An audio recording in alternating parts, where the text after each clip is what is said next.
Nuevo episodio de Historia por Historiadores. Hoy estamos con Héctor Francisco, a quien ya mismo le doy el pie para que se presente. Bueno, buenas tardes. Mi nombre es Héctor Francisco, doctor en Historia, investigador del CONICET y también docente de la Universidad de Buenos Aires. Mi especialidad, o al menos a lo que me dedico, es la historia de la Antigüedad tardía y los movimientos religiosos en el Cercano Oriente, en lo que sería el fin de la Antigüedad y principios de la Edad Media, en especial con cierta orientación a las cuestiones que tienen que ver con religión, política, violencia religiosa, etcétera, etcétera. Y hoy vamos a estar englobando un poco todo eso en esta charla. Así es. Perfecto. ¿Por dónde te parece arrancar? Contarte un poco cómo empieza uno elige un tema como este, que tiene que ver con todo, como dice un viejo adagio, toda historia es historia contemporánea. Esto no es una cuestión, por lo menos para mí, una cuestión de antiguarismo, ¿no? De pensar simplemente la historia como el pasado, sino buscar en ese pasado algunas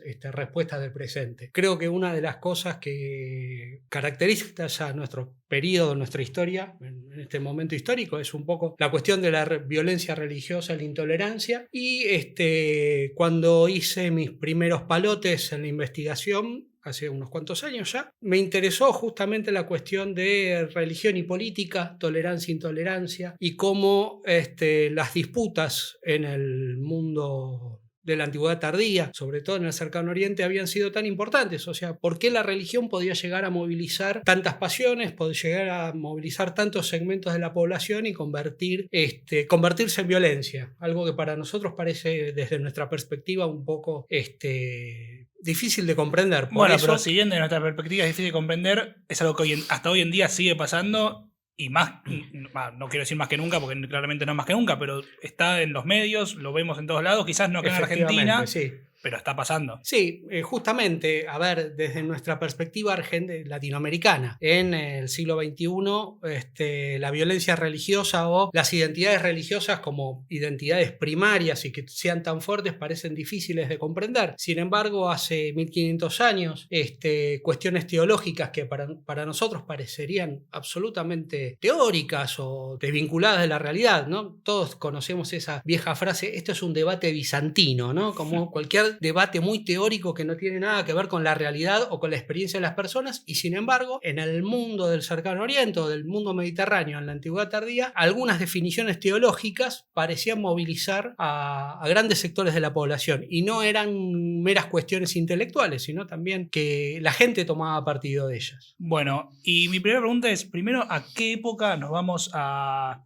dirigir en esta charla, o cuál va a ser la principal época, y cuáles eran las principales religiones en esa época? Bueno, imaginémonos un mundo alrededor del Mediterráneo, como si fuera un mar interior del Imperio Romano, el Imperio Romano en sus últimos siglos. No me gusta hablar de decadencia, pero podríamos decir siglos IV, V, VI, en el que la religión cristiana ya se ha asentado en el Mediterráneo y que se está expandiendo a lo largo de todo lo que podríamos llamar el mundo euroasiático.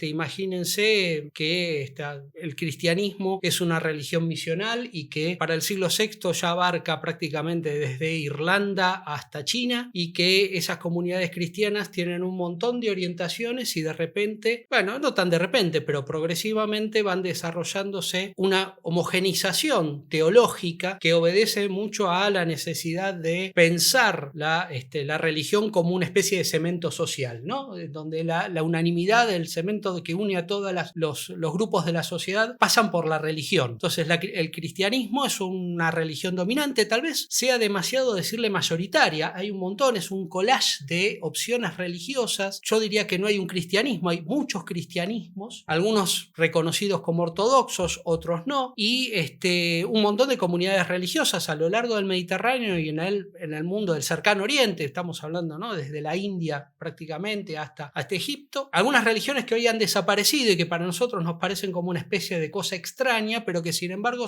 en su momento fueron muy importantes, como por ejemplo el maniqueísmo, los samaritanos, judíos, zoroastrianos, un montón de formas de paganismo no muy definidas. Entonces uno tiene que pensar el mundo hasta buena parte de la Edad Media, hasta yo diría siglos XII, XIII, como una especie de collage de prácticas religiosas, algunas hegemónicas, como puede ser una versión alternativa al cristianismo, lo que llamaríamos el cristianismo niceno, devenido en ortodoxia simplemente por el apoyo que le da el Estado imperial romano, pero que de ninguna manera es la única, ¿sí?, opción religiosa, y en esa especie de cúmulo a veces como una especie de gran collage de opciones religiosas, está uno. Y cómo se van unificando ese collage hasta generar una sola opción cristiana, ¿no? A diferencia de lo que nosotros creemos, la historia del cristianismo no es el paso de la unidad a la diversidad, sino todo lo contrario. Es como esa diversidad se transforma en una sola opción. ¿Y cómo llega a transformarse en una sola opción? Me imagino que ahí ya empezamos a ver muchos problemas religiosos. Y sí,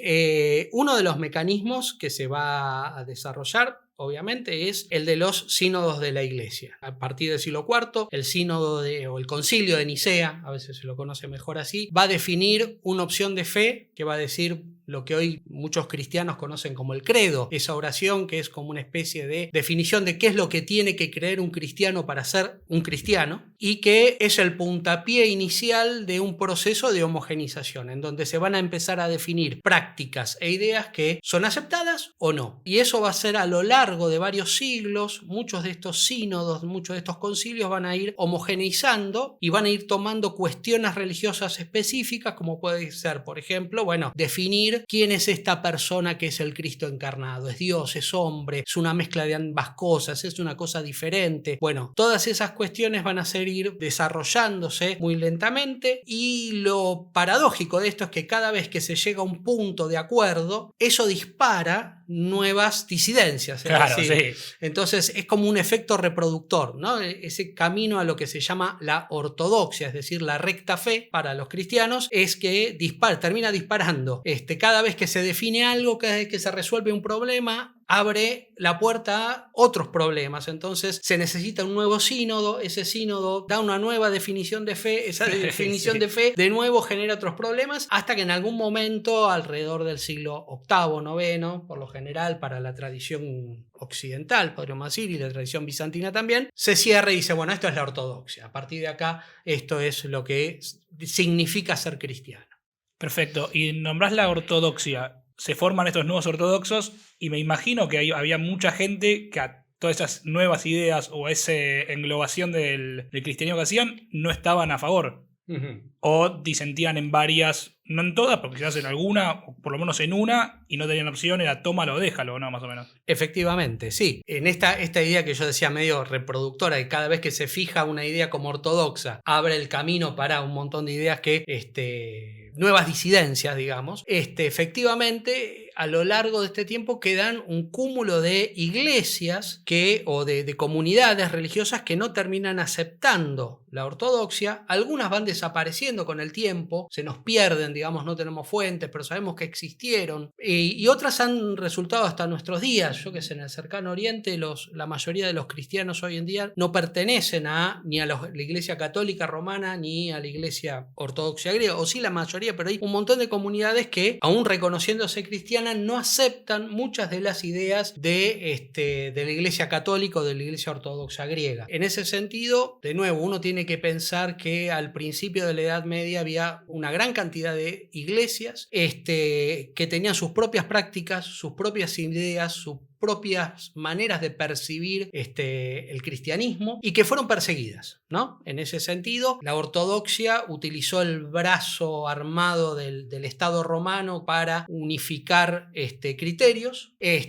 No pensemos todavía en algo ni siquiera parecido a la Inquisición, todavía no existe eso, pero sí el Estado romano muchas veces los emperadores romanos van a optar muy políticamente por una u otra opción. Cuando se abre un debate, lo que tenemos es que los emperadores muchas veces van a jugar muy políticamente para un lado, para el otro, de acuerdo a correlación de fuerzas, ¿no? Claro. Muchas veces muy difíciles de pensar, uno lo tiene que pensar situación por situación, cómo los emperadores van jugando dentro de las facciones religiosas dentro de la iglesia. Entonces muchas veces estas facciones religiosas van a apelar al Estado buscando imponerse contra sus rivales. Y todas estas nuevas medidas o todas estas nuevas reglas de la iglesia que se venían tomando, ¿qué nos queda hoy de eso? ¿Y cómo era el proceso de, bueno, charlamos esto, lo decidimos, queda así, lo ponían en alguna escritura, se lo comunicaban a la sociedad de alguna manera para que sepan, che, cristiano es esto, ser cristiano Sí. es esto, y si no lo sos un hereje o Claro. no estás dentro de nosotros? Bueno, por ahí los que tengan un poco más de educación religiosa o de formación religiosa, bueno, saben lo que es la oración del credo. Es una oración que los cristianos o los católicos recitan diciendo como si fuera el ABC del creer, ¿no? No creo en tal cosa, bla, bla, bla, ¿no? Hay como es una oración que por ahí muchos de los que escuchen el podcast la conocerán, y es lo que se define. Cada sínodo, cada concilio lo que va a hacer es poner por escrito una serie de cánones, regulaciones, que son como reglas internas o leyes internas de la iglesia que dicen, bueno, esto tiene que creerse, ¿no? Muchos cánones son más bien teológicos, como el credo. Bueno, se define tal idea, tal cosa, Cristo es Dios y hombre a la vez. Se define un corpus de textos sagrados que son reconocidos como canónicos, es decir, revelados por Dios o aceptados para el uso litúrgico. Otros quedan afuera por considerados heréticos, y hay ciertas prácticas que se aceptan. Pregunta, ¿o no? ¿esos Sí. que quedan adentro y esos que quedan afuera, ya eran todos tenidos en cuenta como... o se empezaron a tomar nuevos? No, hay un momento en el siglo IV que nosotros los historiadores decimos se cierra el canon, es decir, ya no hay más textos, ¿sí? Claro. Durante mucho tiempo, entre los siglos II y III, los cristianos o los teólogos cristianos o lo que se llaman los padres de la iglesia discutieron qué textos valían y qué textos no, ¿no? Y cada comunidad tiene o tenía sus propios textos, su propia tradición, y no todos eran iguales. De hecho, hasta el día de hoy, la Biblia ortodoxa griega no es la misma que la Biblia que usa la Iglesia Católica Romana, que no es la misma Biblia que usan los protestantes. Sí. Es muy similar, hay muy pocas variables, pero todavía sigue habiendo textos que no son universalmente reconocidos, como por ejemplo el Apocalipsis de Juan, el último libro de la Biblia, en donde, por ejemplo, durante toda la Edad Media la Iglesia Católica lo consideró un texto canónico perteneciente a la Biblia e inspirado por Dios, mientras que la ortodoxia griega, sin rechazarlo del todo, lo miraba como medio de costado, era como medio un texto sospechoso, es medio subversivo, ¿no? El Apocalipsis, eso que se va a acabar el mundo y que el orden político es de por sí malo, bueno, era un texto medio incómodo y sin embargo se lo mantenía ahí, ¿no? La historia de cómo se formó la Biblia es una parte fascinante, pero muy difícil de construir porque de hecho no termina de cerrarse la Biblia, de nuevo, no es un texto cerrado ni siquiera hoy. Bueno, y ahora algo que me hizo mucho ruido y que me interesó de cuando te presentaste y de cuando me fuiste mandando las cosas antes de esto es el tema de las persecuciones. ¿Cuáles fueron quizás las primeras persecuciones así grandes que tenemos y cómo se fue desarrollando esto hasta hoy en día seguir teniendo persecuciones religiosas a lo largo del mundo? Bueno, uno tiene que remontar esto prácticamente a la época misma de Jesús, ¿no? El Imperio Romano persiguió, o por lo menos según la tradición, el Imperio Romano pagano, digamos, en su periodo pagano, persiguió a los cristianos y estos cristianos fueron lo que se llama mártires. Estos primeros mártires, que es una palabra griega que viene del griego, que significa testigo, dan fe o dan testimonio de su fe, y que en un principio sabemos que esos primeros cristianos, estamos hablando del siglo I, II, el Imperio Romano no tenía una política específica contra los cristianos, sino más bien veían a veces estas comunidades cristianas con cierta sospecha porque tenían cierto carisma subversivo en términos políticos, pero que no había una decisión política evidente de ir contra los cristianos. Recién a partir del siglo III pareciera haber una política más sistemática a partir de la segunda mitad del siglo III, y acá hay que hacer una aclaración importante que tiene que ver con, efectivamente, si bien hubo acciones coactivas contra los cristianos, pero ojo, repito, no eran ni coherentes ni sistemáticas. Hubo muchos momentos de paz y muchos momentos en donde los cristianos no se los molestó. Sin embargo, cuando Constantino legaliza a principios del siglo IV a la iglesia, muchos intelectuales cristianos, hay dos personajes que son importantes ahí, que son Lactancio y Eusebio Cesaria, que crean una concepción de la historia, ¿no? Sobre todo Eusebio, que pensando como un poco como propagandista de Constantino, esta idea de que el Imperio Romano está llamado a ser el orden político de Dios en la tierra, ¿no?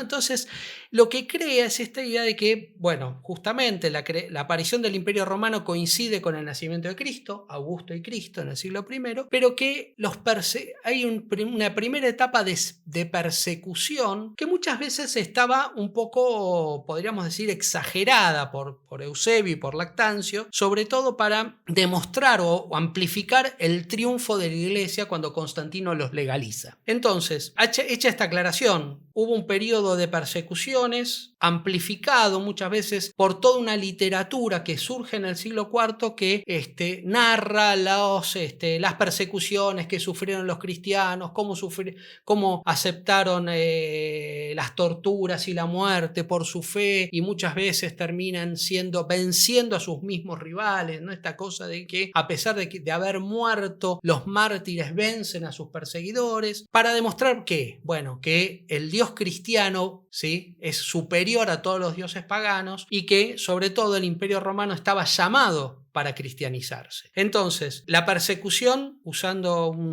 el martirio, podríamos decir, usando una frase que es de un historiador israelí que me gusta mucho, que dice, una ejecución es un hecho, un martirio es un género literario, es una construcción. Uno puede... No quiero decir que las historias de los mártires de la iglesia sean simplemente una empresa de mitómanos, pero sí fueron construidos, la narrativa de estas historias, no es que las inventaron, pero sí las acomodaron para dar una suerte imagen de la historia. Ahora, en el siglo IV se impone la iglesia. ¿Sí? Tenemos un cristianismo, pero ¿qué cristianismo es el que se impone? Bueno, una versión en particular. Y como decíamos hace un rato, había un montón de variantes y de opciones que quedan por fuera de la iglesia imperial y que muchas veces son perseguidas porque son consideradas nocivas, ¿sí?, para el Estado romano. ¿Por qué? Y acá está lo interesante, porque para nosotros en el mundo moderno, lo que nuestros sentimientos religiosos, así creamos mucho, poquito o nada, es algo personal, es interno, ¿no? El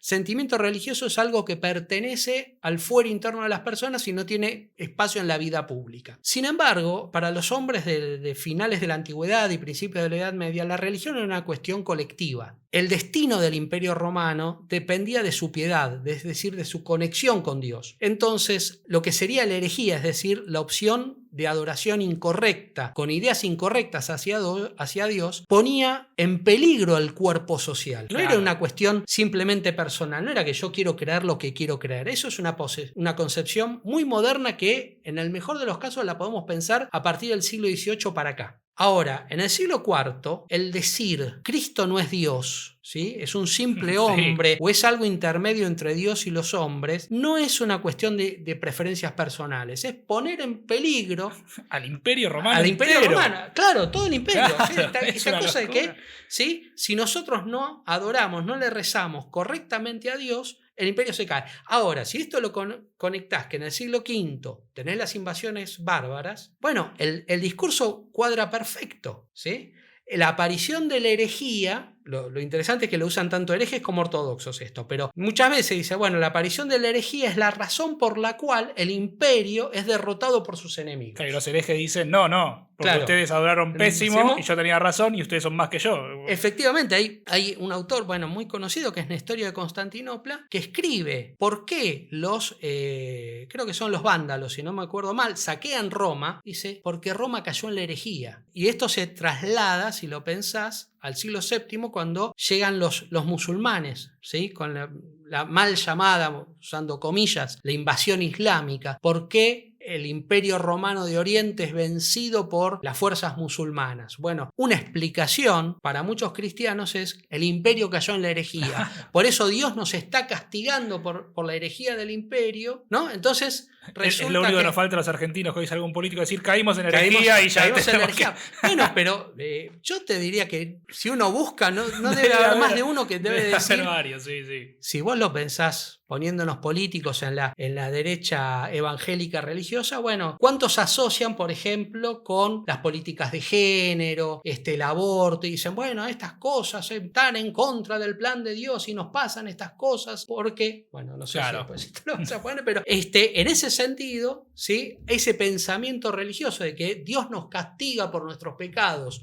con cosas que nos pasan en el mundo sigue siendo un discurso válido en muchos sectores de la sociedad. Sí, y recontra utilizado, porque... Muy utilizado. No es tan diferente a lo que decían, ¿sí?, estos tipos. O sea, Nestorio de Constantinopla decía, el concilio de Éfeso que me condenó a mí, es la razón por la cual, ¿sí?, Roma ha caído por sus enemigos. En ese sentido, es muy interesante porque es un pensamiento muy alejado a la mayoría de las personas hoy en día, ¿no? Entonces, en ese sentido, vuelvo sobre todo a cuando, en el siglo VII, cuando las zonas incluso más ricas del Imperio Romano, que son Egipto, Siria, Asia Menor, Palestina, son invadidas por los musulmanes y pasan y son perdidas por el imperio. Un imperio que de nuevo se presentaba como el orden de Dios en la tierra, o sea, era un imperio designado por Dios para gobernar el mundo, ¿no? Y sin embargo, esos tipos se están perdiendo y es un shock terrible preguntarse, ¿sí?, ¿por qué nos pasa esto si resulta que nosotros somos designados por Dios para gobernar el mundo, ¿no? Entonces, en ese punto aparece, bueno, la herejía,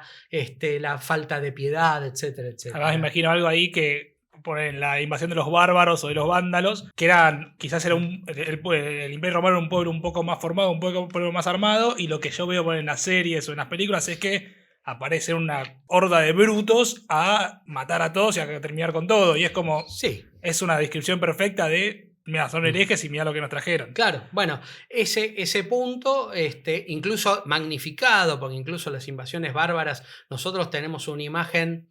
Sí, no, nosotros tenemos una imagen completamente... Sí, muy sacada de la película, de la serie Vikingos, ¿no? O sea, alto, rubio, de ojos celestes, entrando a saqueo, bueno... Pero era así, era muy bruto el... No, sí, no. A ver, hay esa imagen de invasión de horda entrando, medio apareciendo en el horizonte, entrando en las fronteras. Sí, tocando el bombo y el cuerno, no creo. Es una imagen, sí, muy, muy romántica que inventó el romanticismo del siglo XIX, sobre todo con las ideas racistas de la raza aria, ¿no? Esta cosa muy wagneriana, digamos, ¿no? Pero que en realidad uno lo podría pensar que muchas veces estos bárbaros eran más parecidos a lo que uno ve hoy en los conflictos que generan los inmigrantes de África subsahariana o del cercano oriente en Europa, ¿no? Eran más bien gente que iba a buscar trabajo a las zonas ricas del mundo, que era el Imperio Romano. Ahora, ¿qué trabajo era el más fácil para encontrar en el Imperio Romano? De soldado, ¿no? De guerrero. Entonces, estos soldados eran, simplificando un poco la cosa,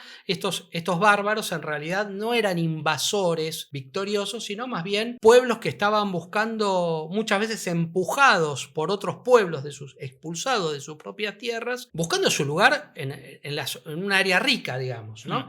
Y muchas veces, como su oficio era la guerra, bueno, de ahí a generar disturbios era muy fácil. Sí, entonces, yo qué sé, o sea, el saqueo de Roma por los vándalos no tiene tanto que ver con el conquistador victorioso como gente buscando comida. Entonces, en ese sentido, justamente las invasiones bárbaras han sido, ya las fuentes romanas tienden a amplificarlas, ¿sí? Y que fue después amplificado por la historiografía posterior. ¿Y cómo llegó a un cierto triunfalismo de la invasión? O si es que porque hoy en día se conoce la invasión y no a un como éxodo de nórdico hacia las tierras... Sí, pero eso en buena medida es lo que genera la historiografía del siglo XIX. Los historiadores del siglo XIX leían las fuentes y se imaginaban, ¿sí?, más bien estos tipos como victoriosos conquistadores. Ojo, tampoco irnos para el otro lado, ¿no? Pero lo que muchas veces estos pueblos lo que estaban haciendo era reaccionar violentamente a una situación medio desesperada. Claro. Entonces, en ese sentido, las fuentes, de nuevo, los romanos los veían como un factor de desorden, ¿sí? Los veían como brutos.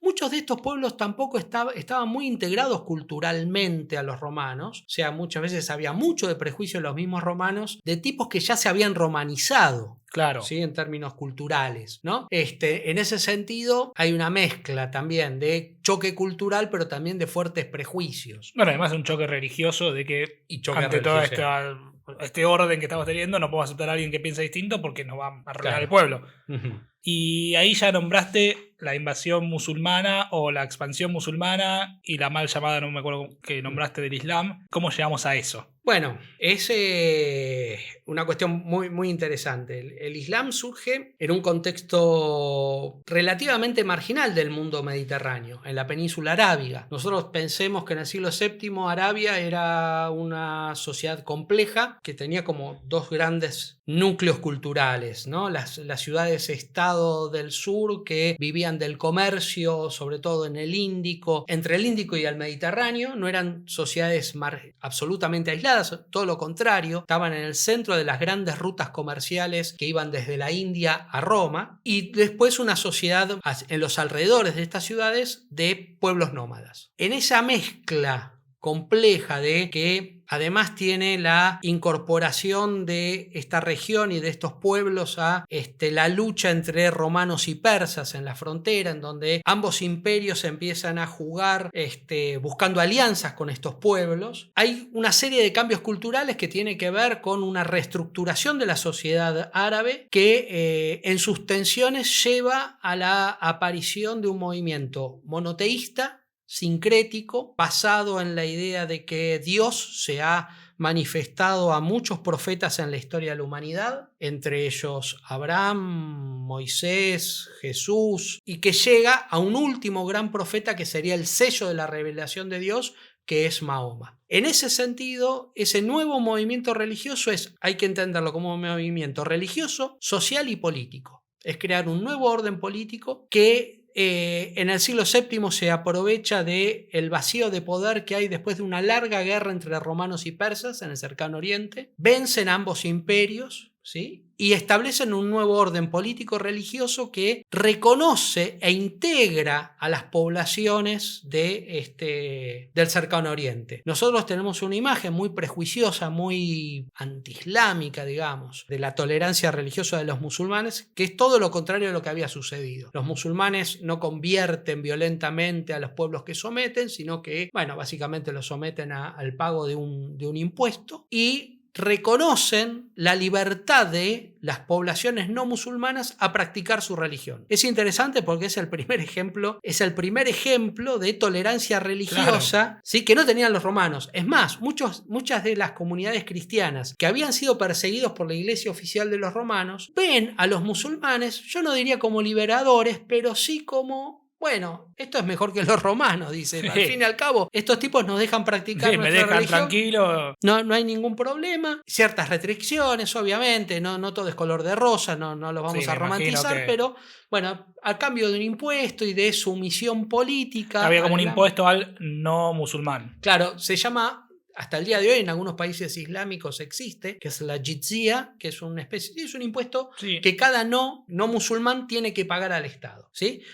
Si uno lo pagaba, no pasaba nada, tenían ciertas restricciones legales, no podían montar a caballo, tenían que, en algunos casos, vestirse de determinada manera, había ciertas regulaciones. ¿No podían montar a caballo? ¿Los musulmanes sí podían? Sí podían. Ah, claro, sí. O sea... Lo que no, y a veces se les exigía vestirse de determinada manera, o no podían, por ejemplo, construir edificios religiosos nuevos. Bueno, había una serie de restricciones, no era todo color de rosa, pero en algún punto, por lo menos en los primeros siglos, incluso yo te podría decir, muchas de las élites cristianas en las primeras generaciones del gobierno islámico fueron colaboradores ¿no? Porque, bueno, los musulmanes o los árabes no tenían todavía digamos, los cuadros administrativos que se requerían, ¿no? Entonces, muchas veces los musulmanes lo que hicieron es copiar la administración romana o persa, ¿sí? Que era lo que ya estaba, y lo único que hicieron es, bueno, lo mantenemos, y muchas veces las conversiones al Islam no venían tanto por la violencia o por la presión, sino por las oportunidades de ascenso social, ¿sí? Convertirse en musulmán, bueno, era la posibilidad de escalar. Y en un primer momento,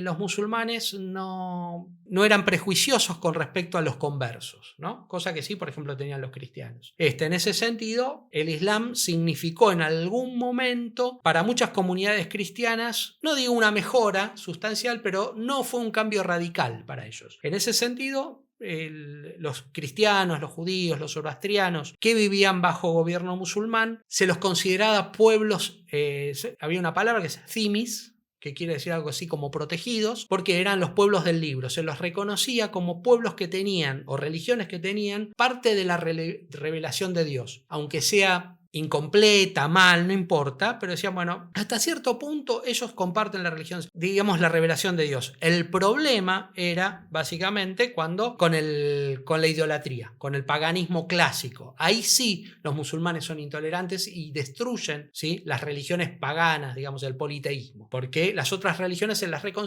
considera, bueno, en última instancia son monoteístas. Y bueno, ¿qué lleva a la expansión de los musulmanes? ¿Cómo se da desde este fenómeno que, bueno, se va presentando en una zona más chica a ser, no te digo lo que soy porque no quiero avanzar 1500 años de una, pero... No, pero es un caso bastante interesante. Primero hay un factor militar que tiene que ver con que los musulmanes empiezan en la década del 630, más o menos. La cronología no está muy clara, pues las fuentes no son muy claras, pero alrededor del 636, 637 empieza a haber una expansión, a salir. Mahoma en algún momento unifica todas las tribus de Arabia y una vez unificadas y sometidas al Islam, islamizadas, ¿sí?, o por lo menos hasta cierto punto, salen a la expansión. Lo que aparentemente sucede es que, por un lado, tanto el Imperio Romano de Oriente como el Imperio Persa Sasánida están muy debilitados en términos materiales y militares porque venían saliendo de una guerra mutua de casi 20 años, ¿no? La guerra romano-persa empieza en el 604 y termina en el 627. Son casi 20 y pico de años de guerra que genera, digamos, un agotamiento muy, muy fuerte en los recursos, sobre todo, y que en un primer momento eso resulta como ventajoso para estas tribus que son muy móviles,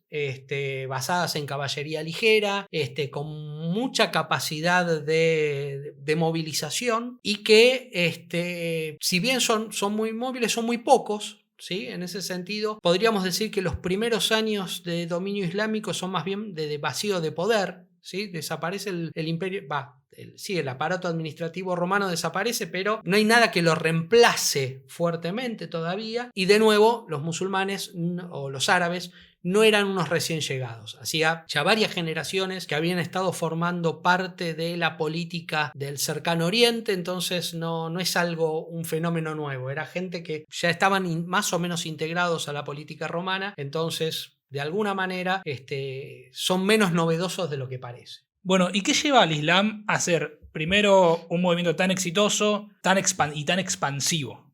¿Qué es lo que hubo ahí que logró el éxito que tiene hasta hoy en día? Porque algo que explicamos, o que explicó Paula en el último podcast, que también voy a volver a retomar, es que, y corregime si no es así, que es un movimiento que hasta hoy en día sigue en expansión. ¿Puede ser que sea así? Sí, efectivamente, hasta el día, digamos, hoy creo que es de las religiones más exitosas y más en expansión en todo el mundo. Porque bueno, a ver, algo ahí en el arranque de toda esta historia, como que todavía no llego a ese momento que digo, ¿y cómo llegaron de ser así tan chiquitos a ser el fenómeno que es hoy?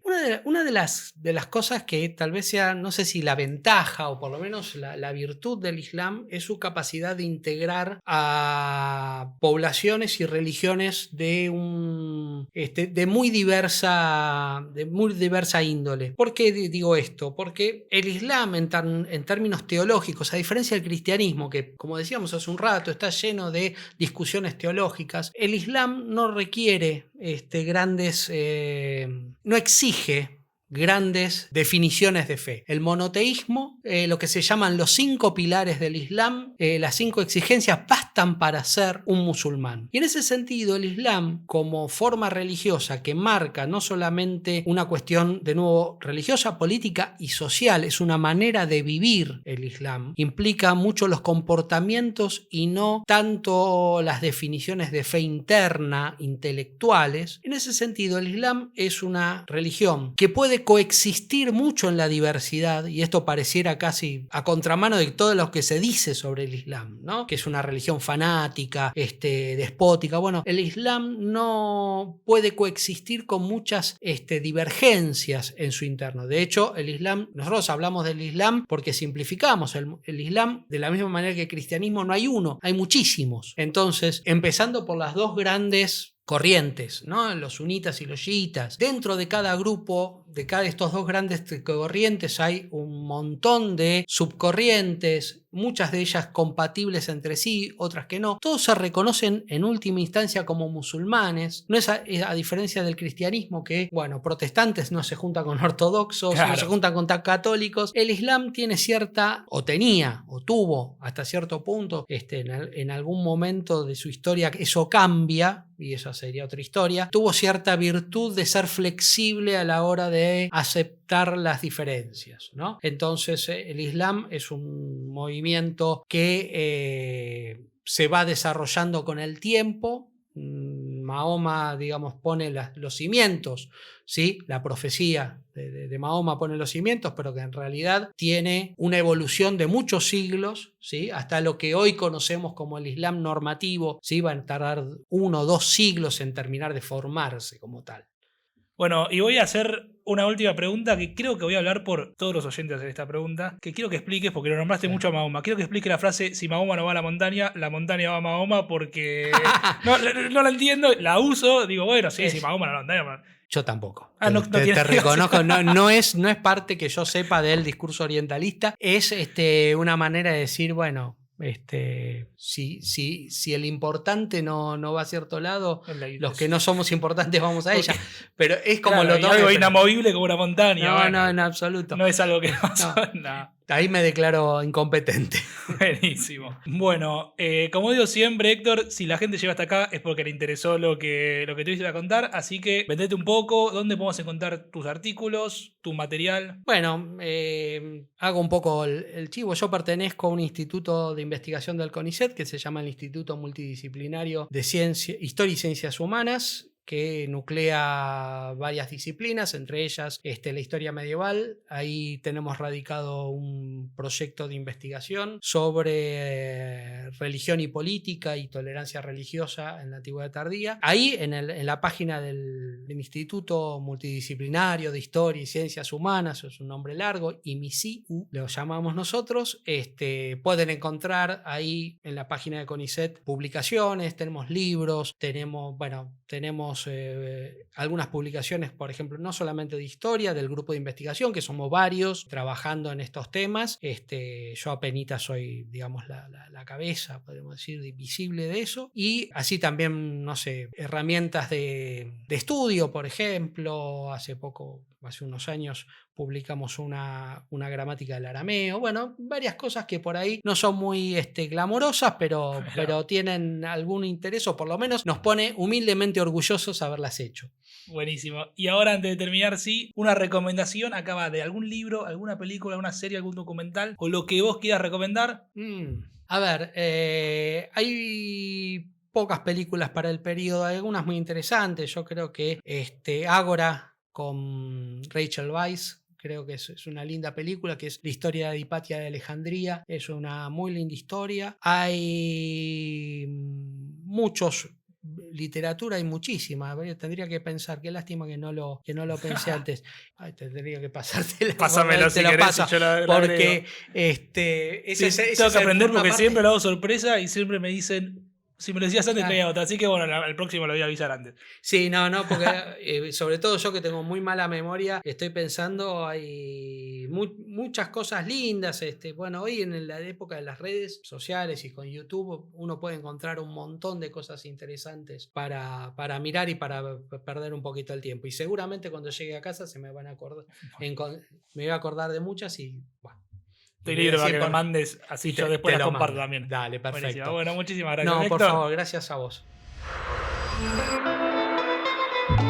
Ahí pasó un nuevo episodio de Historia por Historiadores. Muchas gracias por escucharlo. Antes de irse, no se olviden de seguirnos y activar las notificaciones, así se enteran siempre que se sube un nuevo capítulo. También síganos en todas nuestras redes, @Historia por Historiadores en Instagram y en TikTok, Historia X Historiadores. Ahí se van a enterar de todas las novedades y también se van a enterar cada vez que se sube un capítulo nuevo. Mi nombre es Agustín Cantarian, muchas gracias por escuchar el podcast y hasta la próxima.